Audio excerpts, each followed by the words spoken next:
பாக்கெட்ல இருக்கிற பணத்தை பார்த்து ஏமாந்துறாதீங்க.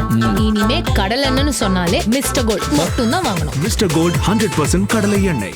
மாணவர்களின் சிந்தனைகளை வடிவமைக்க SNS இன்ஸ்டிடியூஷன்ஸ், மாணவர்களின் தனித்திறமைகளை மேம்படுத்த SNS இன்ஸ்டிடியூஷன்ஸ், மாணவர்களின் சாதனைகளை போற்றும் SNS இன்ஸ்டிடியூஷன்ஸ் கோவை.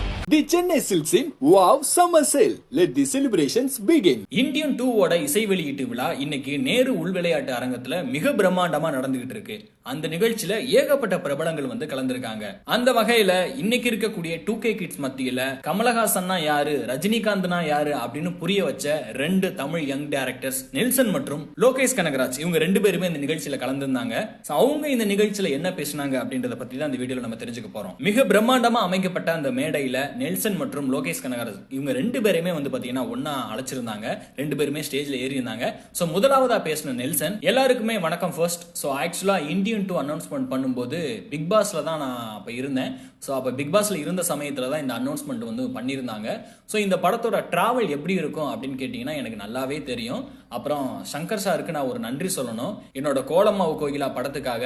ஸோ ரொம்ப நாளாக இந்த நன்றியை நான் சொல்லணும்னு நினச்சிக்கிட்டு இருந்தேன். கரெக்டாக இந்த டைம் கிடைச்சிச்சு, நான் சொல்லிட்டேன். ஸோ சங்கர் சார் மாதிரி ஒரு மூவியை ப்ரொமோட் பண்ண முடியாது. ஏன்னா சங்கர் சார் தான் தமிழ் சினிமாக்கே ஒரு பார் வச்சது. ஏன்னா சங்கர் சாரோட படம் தான் வந்து பார்த்தீங்கன்னா எல்லாருக்குமே ஒரு லைனாக இருக்கும், இதை மாதிரி ஒன்று பண்ணிடணும் அப்படின்ட்டு.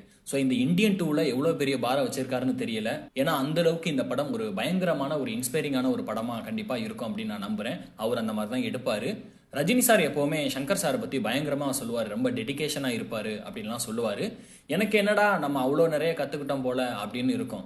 ரஜினி சார் வந்து ஷூட்ல நிறைய சங்கர் சாரை பத்திலாம் அப்படியே பேசிக்கிட்டே இருப்பாரு. அப்புறம் கமல் சாரை பத்தி சொல்லணும். நம்ம கமல் சாரை பத்தி ஒரு சில விஷயங்கள்லாம் கேள்விப்பட்டிருப்போம். பட் பர்சனலா எனக்கு தெரிய ஆரம்பிச்சது வந்து பிக் பாஸ்ல தான். அப்ப கமல் சார் வந்து இந்த தமிழ்ல தப்பு தப்பா எழுதுனா பயங்கரமா அவருக்கு கோவம் வரும்.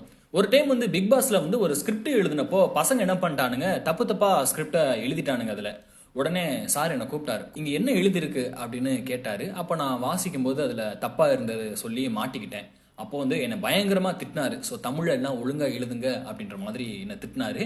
ஸோ அந்த ஷூட்டு ஃபுல்லாவே வந்து பாத்தீங்கன்னா தொடர்ந்து நான் சார்கிட்ட திட்டு வாங்கிட்டே தான் இருந்தேன். அப்படியே பேசிட்டு அவர் கமல் சாரை பார்த்து, சார் நீங்க எவ்வளவு திட்டாலும் நான் கேட்டுக்கிட்டே இருப்பேன் சார் அப்படின்னு சொல்லியிருந்தாரு. ஸோ அந்த சமயத்துல நெல்சன் வந்து என்ன பண்ணியிருக்காரு, கமல் சார் கிட்ட வந்து கோலமாவு கோகிலா படம் பண்ண போறேன் அப்படின்ற மாதிரி சொல்லியிருக்காரு. ஸோ அப்போ வந்து கமல் சார் வந்து நிறைய கதைகள் வந்து சொல்லியிருக்காங்க, எந்தெந்த டேரக்டர்ஸ் வந்து எந்த மாதிரி மூவிலாம் பண்ணியிருக்காங்க அப்படின்ட்டு. ஸோ அப்போ வந்து அதெல்லாம் கமல் சார் சொல்லும்போது இந்த எந்த விஷயமும் தெரியாம தான் நான் போய் கமல் சார் கிட்ட அடுத்த நாள் போய் சொன்னேன். அப்போ அப்படியே கமல் சார் என்னைய பார்த்துட்டு மூஞ்ச பார்த்தாலே தெரியுது அப்படின்னு சொன்னாரு. இது மாதிரியான நிறைய சம்பவம் வந்து கமல் சார் கூட என்கிட்ட இருக்கு அப்படின்னு சொல்லிட்டு நெல்சன் அவர்கள் ரொம்ப அவரோட ஸ்டைல்ல தக் லைஃபா ரொம்ப கலகலன்னு சொல்லிட்டு கலகலப்பா பேசி முடிச்சிட்டாரு. இதெல்லாம் பேசி முடிச்சுட்டு அப்படியே மைக் வந்து லோகேஷ் கையில போச்சு. லோகேஷ் அப்படியே ஒரு நிமிஷம் பார்த்தாங்க. பார்த்துட்டு என்ன பேச போறேன்னு தெரியல அப்படின்னு சொல்லிட்டு இந்த நெல்சன் வந்து 15 நிமிஷம் வந்து பேசியிருக்கான்.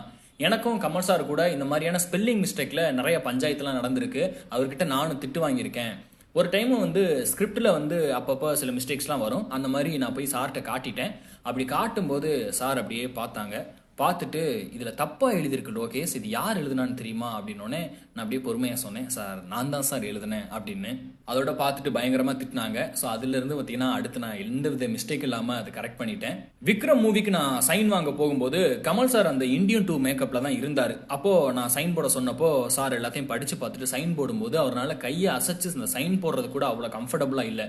ஏன்னா அந்த அளவுக்கு அந்த மேக்கப் வந்து பார்த்தீங்கன்னா அவர் உடம்போட ஒட்டி ரொம்ப இறுகி போயிருந்துச்சு. பட் இருந்தாலும் அவர் வந்து சைன் போட்டாரு. அப்போல இருந்து இந்த மூவிக்கு நான் ரொம்ப ஈகரா வெயிட் பண்ணிட்டு இருக்கேன். கண்டிப்பா இந்த படம் பயங்கரமா வரும்னு தெரியும், பயங்கரமாவும் இருக்கும் அப்படின்னு சொல்லி 2 பேரும் தன்னோட ஸ்பீச்சை வந்து சூப்பரா முடிச்சாங்க. Mister gold cooking coconut oil, இது சமையலுக்கு ஸ்பெஷலா தயாரான பியூர் கோகனட் ஆயில். சமையலுக்கு ஸ்பெஷலான mister gold cooking coconut oil. மாணவர்களின் சிந்தனைகளை வடிவமைக்க SNS இன்ஸ்டிடியூஷன்ஸ், மாணவர்களின் தனித்திறமைகளை மேம்படுத்த SNS இன்ஸ்டிடியூஷன்ஸ், மாணவர்களின் சாதனைகளை போற்றும் SNS institutions Kovai. The Chennai Silks in Wow Summer Sale. Let the celebrations begin.